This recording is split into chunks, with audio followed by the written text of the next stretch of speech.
hey man, we got to keep them on their toes. So we got to ask, are they on their heels? This says they got to shift. They got to shift. Get on your toes. Get on your toes.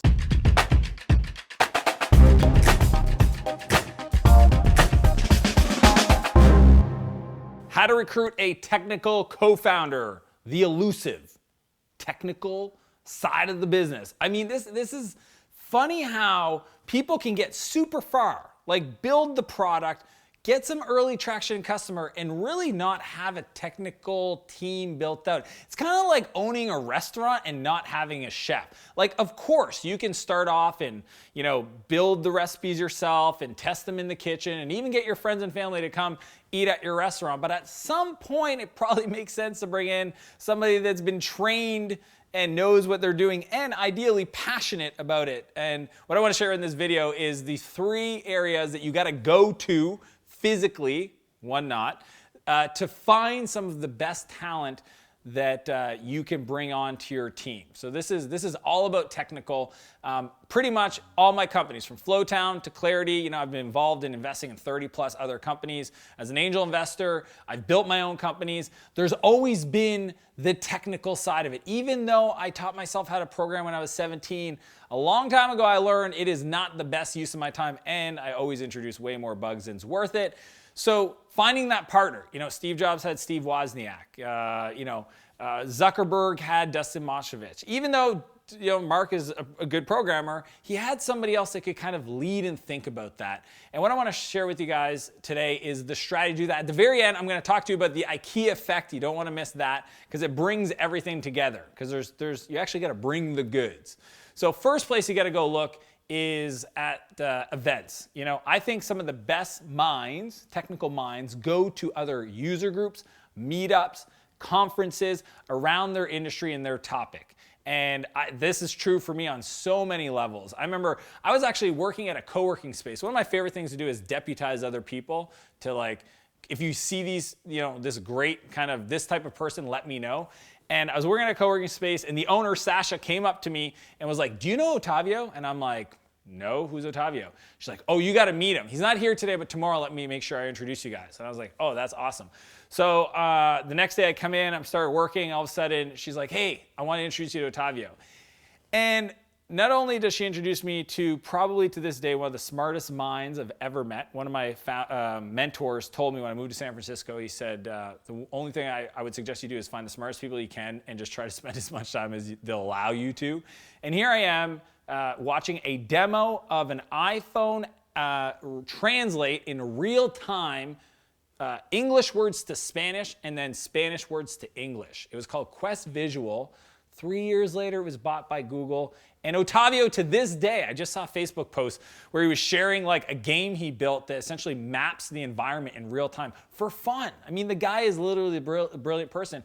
And the way I met him was going to a location, a physical location, and letting people know that if you run into a certain type of person, let me know. I think most people just don't put out to the world who they're looking for. So one is go to events, go to other user groups, technical user groups, programming, meetups. Go to meetup.com.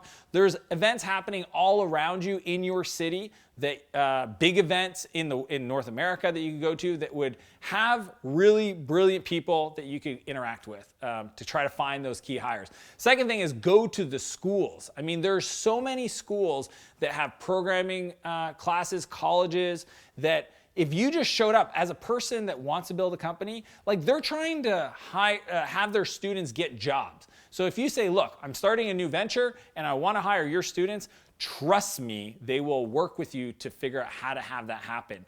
And my favorite trick is just to ask everybody, who's the smartest person in your class? Ask the teacher, who's the smartest student you have?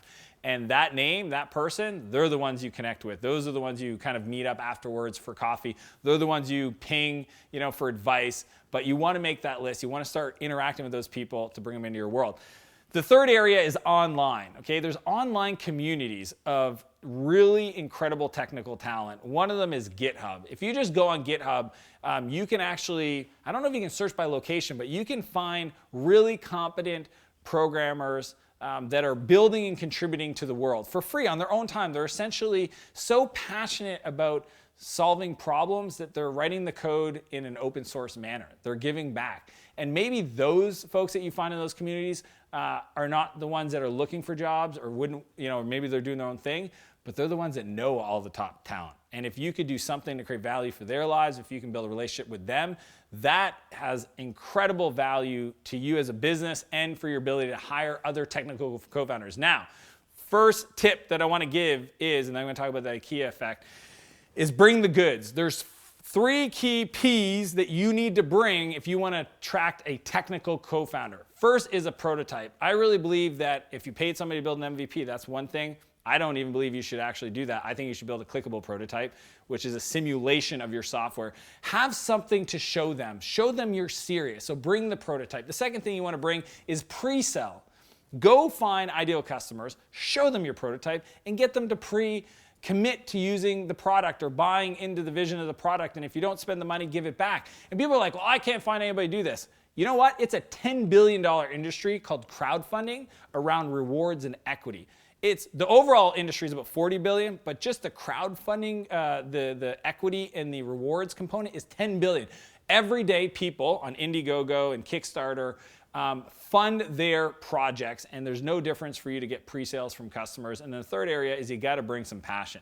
I mean, if you think just because you have an idea, and it's kind of a good idea, that I'm going to get somebody to be my technical co-founder, and you don't bring a level of energy, excitement, passion, knowledge, understanding, market research, then good luck. Because anybody that's that good that could be one of your co-founders probably have their own ideas, probably could build their own thing, probably don't need to work with you, could probably work at Facebook or Google. So you need to bring that extra magic. Now, finally, I want to share with you guys the Ikea effect, because it's kind of in the vein of what I suggest of hiring people. Pitbull said it best in one of his songs. He said, ask for money, get advice, ask for advice, get money twice. Yes, I am quoting Pitbull. And the reason why is Ikea, you've probably bought their furniture, every startup has this thing they learned where they are able to sell you furniture cheaper because they offload the labor costs to you. If you've never realized that, like all the costs it would have took them to assemble or pre-assemble the furniture, they say, no, we're just going to include a little Allen key and this little dinky screwdriver, and now you are responsible for putting it together.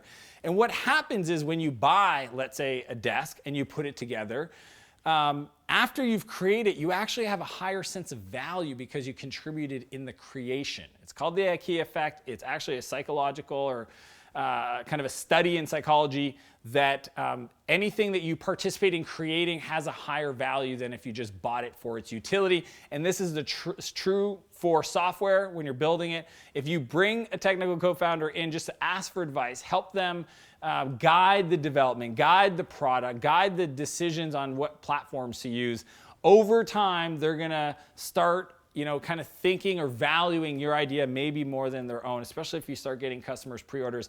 That is the magic, and that is the process, and there's no way to fast track it, but if you do it, you will find somebody incredible. You'll be able to work with them before you work with them and really make a solution come to life. And that is my wish for you. As per usual, I want to challenge you to live a bigger life and a bigger business, and I'll see you next Monday.